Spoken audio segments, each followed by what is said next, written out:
Hello board game brothers and sisters, I'm Adam Singer and welcome to another episode where I'll be letting you know of all the board games launching on Kickstarter and GameFound over the next week. And if you're new to the channel, we do this every week going over all the upcoming campaigns, so if you want to stay up to date, this is the place to be. But before we get started, I do like to go over some new announcements and discoveries that I just found out about over the past week. And I just have one for you this week, and that's that there's going to be a new campaign for the game Tanares Adventures. But before I get too much into this one, I just want to mention that this is not adding any new content. So if you just got yours in the mail, you don't have to feel too bad about sitting out on this one. It's just going to be rearranging the way that the game's presented, and it's also going to be adding a few quality of life changes. First thing is that they're now going to be offering narration for the game through the Foreteller mobile app that you have seen a lot of other games use as well. And secondly, they're going to be rearranging the way that the rules are presented in the game. Instead of having to use multiple rule books throughout the entirety of the game, they're going to be making it so that you just have one rule book to use at each stage of the game, and you'll be changing the one that you reference as you move throughout the campaign. They're also going to be offering large storage boxes to make storing the game a little bit easier.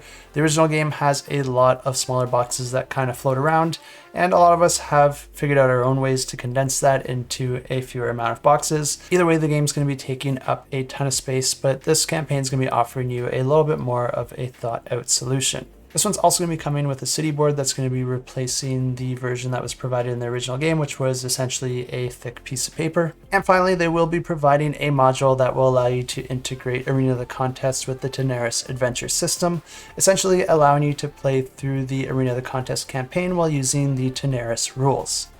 There's also going to be a few other surprises as well, but if you are interested in this campaign and you haven't bought it yet, this is a good chance to jump in. Or if you do already have the content, I believe they will be offering a portion of these rule changes and modules in the form of PDFs, but then also offering you an upgrade pack as well if you're interested in some of the physical upgrades as well. And as always, make sure to check out BoardGameCo if you haven't already. Alex and I do work together keeping track of all these games and making sure that we provide you with the most up-to-date info as possible.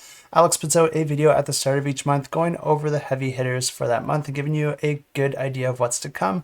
And then I put out videos each week letting you know of any changes to the schedule and any new games that might be announced throughout. And I also go into detail on each of the different games. Alex also provides a whole whack of other content, including reviews and playthroughs and just commentary on the industry in general. So if you're interested in any of that, I highly recommend checking him out because he does a really great job with all his content, and he absolutely loves games and has probably played more than I even know exist, which makes him super duper knowledgeable. And the last thing I want to mention is that we are inching towards the LevelUp event, which is going to be hosted in July in Connecticut. I'm going to be attending and I hope to see you there as well. But if you are planning to go ahead and check out the coupon code, which I have in the description below, because that'll get you $10 off any badge that you decide to buy. That's everything I have for an intro, and there's a bunch of games launching this week, so let's check them out. And the first campaign we have launches on May 21st, and this one's called Fight for Ragnarok. And this one is a asymmetric worker placement game for 3 to 5 players. And what that means is that each player is going to be playing as a different character. In this case, you're going to be playing as different gods and giants from Norse mythology. But each character is going to have a very different playstyle and a very different way that they score victory points or interact with the board. Each player is going to be choosing which character they want to play as, and then you're going to be taking that specific character's faction board. This is going to outline how to play that character, but then it's also going to keep track of any of the unique stats and abilities that your character has. The main board features the 9 realms of Norse mythology, and players will be placing their workers there in order to take the different location actions, but you can also engage in battle with any other characters that are on the same realm as you. And whenever you do that, you're going to be rolling a 6-sided die to deal damage, but then you're also going to be able to reduce damage that you take by sacrificing any warriors that you have in your reserve. And the different location actions at these different realms can allow you to do all sorts of different things like gain health, silver, or additional warriors. It will also allow you to buy item cards with your silver or even do things like deal damage to all the other players. And there are 2 different ways that you can win in this game. You can either be the last player standing, or you could be the first player to gain 60 victory points. But like I said, each character does gain victory points in their own unique way, so you'll want to be taking advantage of that. And if you do want to know more about this one, I do have links in the description below, and of course you can click to get notified. And launching on May 23rd, we have Loam, and this one plays 2 to 4 players and takes about 15 to 40 minutes to play. And in this game, players are going to be using cards to try and build up ecosystems in order to grow different plant life. This is a campaign that I did cover in the past, but it got pushed back until now. So I do already have footage for this one, so I'll just go ahead and roll that previous footage for you now. And this is a competitive game with possibly my favorite theme that I've seen so far across any board game ever, because in this game you're playing as a semi-sentient plant. And of course, as a plant, one of the most interesting things to you is dirt. And the goal of this game is to try and create the best ecosystem for your roots as possible. And the way you're going to be doing that is by collecting different cards in order to perform their actions, which will allow you to add different creatures and elements to your soil. Then there are also different cards that you can gain that will allow you to get different bonuses for pairing different creatures together. But a neat little mechanism here is that the creatures actually come in 3 different levels. The level 1 creatures can be placed anywhere in your tableau, whereas the level 2 creatures need to be placed on top of 2 level 1s. And then the level 3 creatures just need to be placed on top of 6 other creatures. And the game plays like this over 3 rounds, with each round giving each player 3 turns. And at the end of the game, you're going to be scoring points based on the structure of your soil, as well as the different communities that you're able to build by combining those different cards. And if you're interested in this one, you can find a link to the GameFound campaign in the description below. And if you follow along before the campaign launches, you'll also get a cute critter sticker sheet added to your pledge completely for free. Also launching on May 23rd, we have RUSE Instincts of the Den, and this plays 2 to 4 players and takes about 50 to 100 minutes to play. And this one is a competitive worker placement Euro game where players are going to be playing as different foxes, trying to survive and complete different objectives in order to score the most victory points. I don't have too much info on this one, but I wish I did because I'm always interested to learn about new Euro games, especially ones with really interesting themes, which this one definitely does have. But in this game, players will be spending their rounds trying to complete their objectives by doing different things like hunting, marking, and exploring different territories. And what's cool here is that you do have your starter fox that you're going to be using to move around on the board and perform different actions. But then you'll also be able to raise a few cubs throughout the game, and you're going to be developing their instincts and stats as the game goes on. And the board looks really interesting. This one is a worker placement game, but it looks like there might also be some worker movement involved as well, allowing you to perform different actions in the different areas of the board. And each of the regions looks like they have possibly some different mechanisms that you might be able to take advantage of. And something else that is really cool is that you're also going to be building out your fox den as you play the game. So you're going to be gaining different tiles that you'll be able to put out onto your den board. I don't know exactly how that's going to work, but I'm sure it'll be a way to score you more victory points and help you complete different objectives or open up new opportunities. And entirely based on the limited info that we have with some of these images and a bit of a description and concepts in the game, I'm definitely interested in this one, but I do need to know more about the design on this before I decide if this is one for me. I always do post my thoughts on some of the games I'm more interested in on my weekly Patreon post, so if you are a member over there, you can look forward to that. But if not, you can always go ahead and check out the campaign for yourself, which I'll have linked in the description below. And next on May 23rd, we have Asteroid Dice, and this plays 2 to 5 players and takes about 10 to 25 minutes to play. And this one is a competitive party game that uses giant squishy dice. Each player in this game is going to have their own deck of cards, and all the dice are going to be placed in the center of the table. And each round, players are going to be choosing a card from their hand in secret. Each card is going to have a die on it as well as a number. The number represents how many victory points that card is worth. Then the die represents which die that you are going to be rolling that round.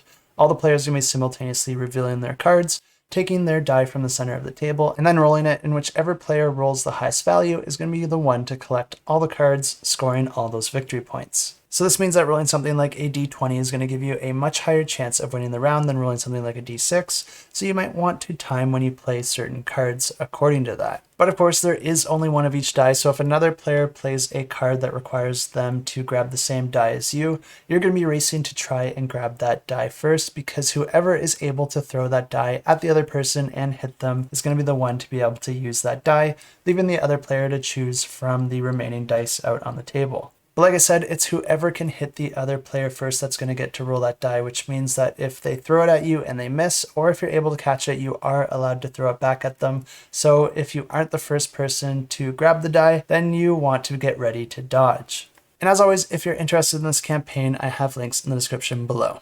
And launching on May 23rd, we also have Carson City, the big box. And this plays 2 to 6 players and takes about 90 to 180 minutes to play.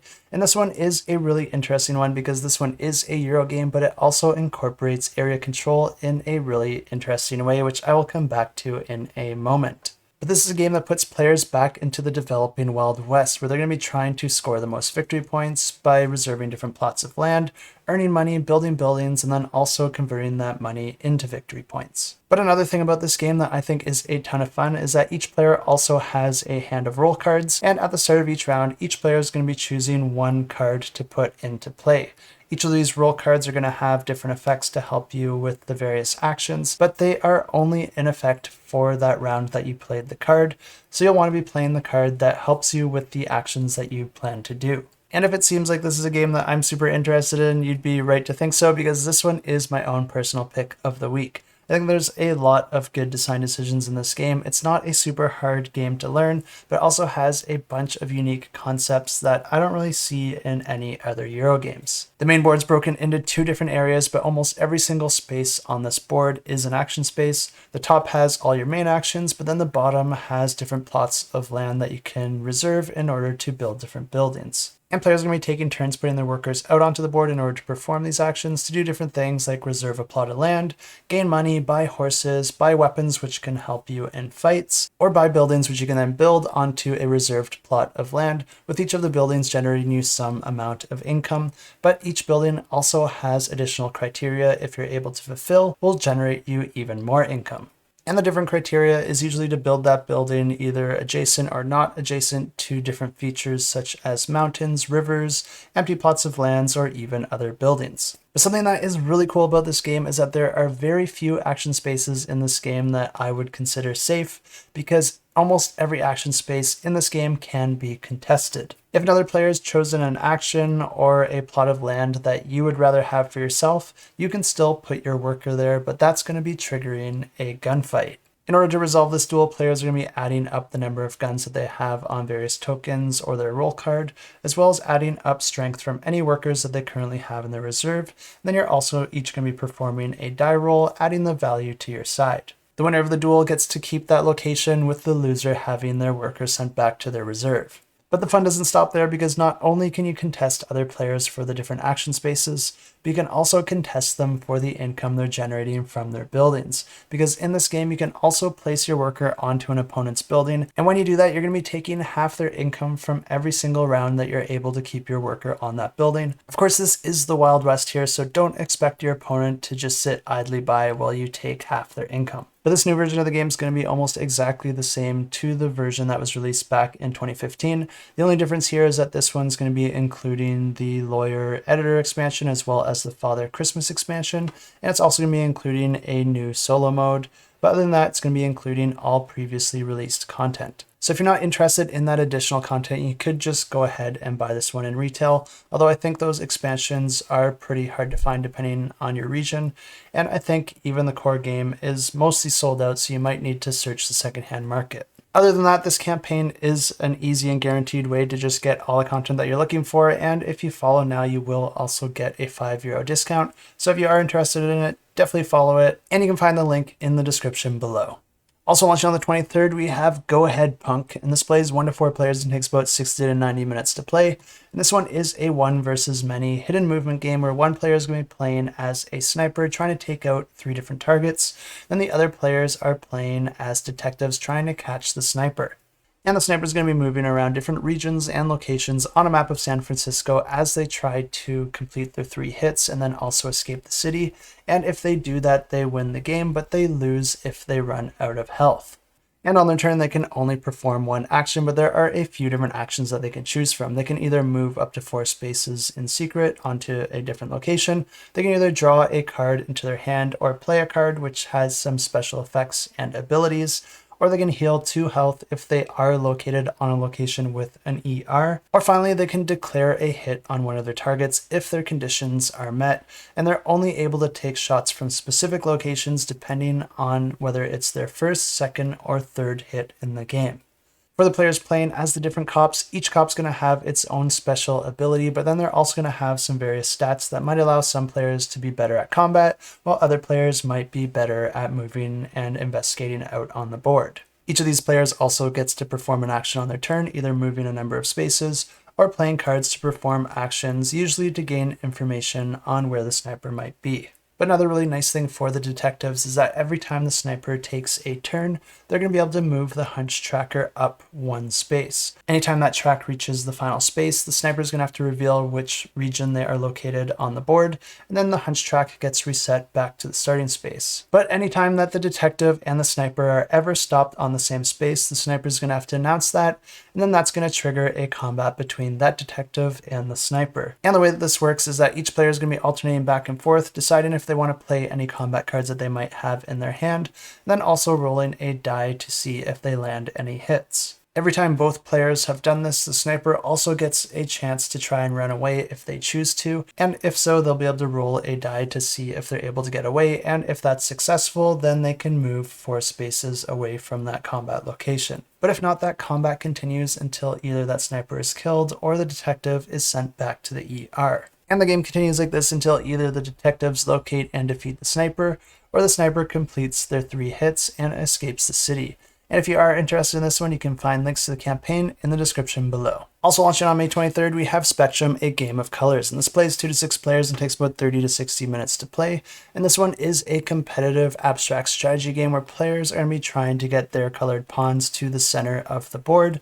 But the way this game works is that each player is going to have a number of pawns, and you can only enter the board on the primary colors around the perimeter of the board. Players are going to be taking turns performing their movements, but in order to do that, you're first going to be rolling 2 6-sided die at the start of your turn, with each side having a primary color. The different type of combinations that you roll are going to determine which movement options are available to you, and you'll be able to move 2 movement points within those requirements, but you might also gain some bonuses for rolling doubles or other special rolls. Players can also take advantage of some other options to further optimize their movement, like jumping over the other players, or even landing on a same spot in order to kick that player back to the starting location. And the first player to control enough of the colors at the center of the board wins the game, and if you want to check out more about this game, you can find the link in the description below. Now for games launching on May 24th, we have The Last Spell, the board game. This plays 2 to 4 players and takes about 120 to 150 minutes to play. And this game is based on the video game with the same name, but what makes this board game so interesting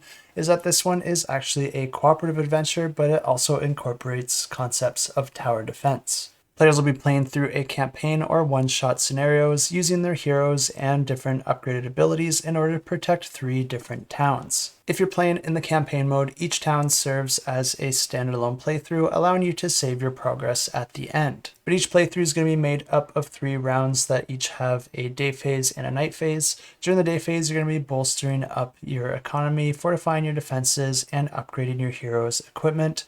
And then as the night descends, the players are going to be going up against hordes of enemies that are trying to attack the town. Defeating these enemies will gain you different bonuses and resources that you'll then be able to spend to further bolster up and repair the city on the following rounds. And if you're able to get through all 3 of the rounds, then you win that game. I couldn't find much more info on how the game actually plays when it comes to the combat, so if you want to know more, you'll have to check out the link in the description below. And of course, you can click to get notified. And those are all the campaigns I have for you this week, but don't leave yet because we always do have a giveaway at each and every single one of these videos. And these are the easiest giveaways to enter ever. All you have to do is leave a comment down below. And the giveaway that we have for this week is for a pledge for Disrupt, which you can go ahead and check out on Kickstarter now. But if you're not familiar with this game, this is a competitive asymmetrical worker placement that takes place in Silicon Valley. Each player on this game is going to be taking on a completely different role, interacting with the economy of Silicon Valley in their own unique way.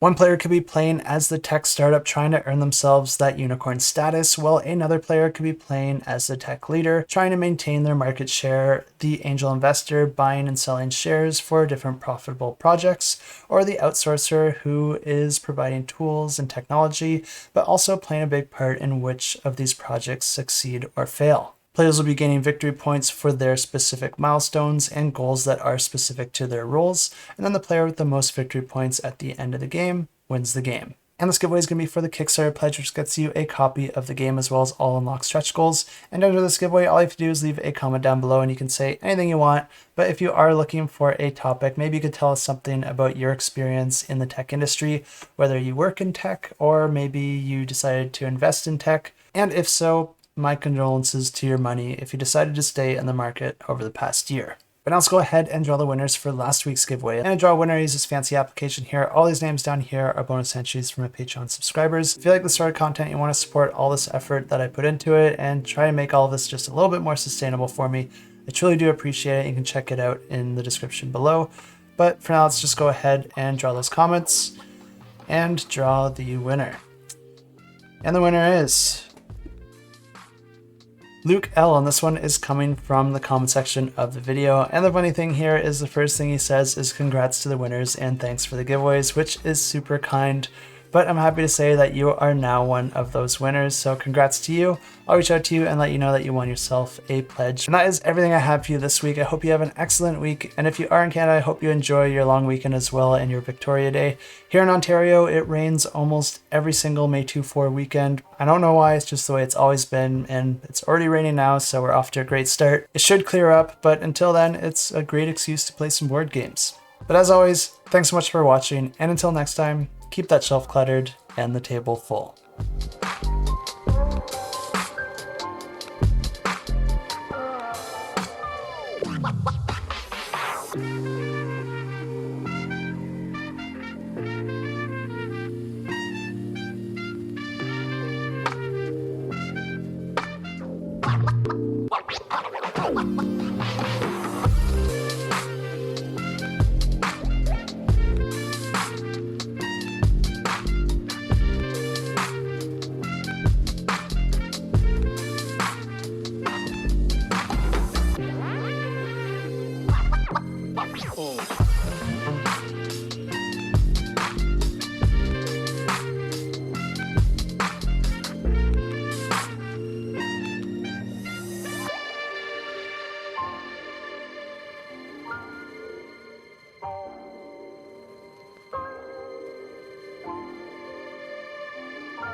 Go!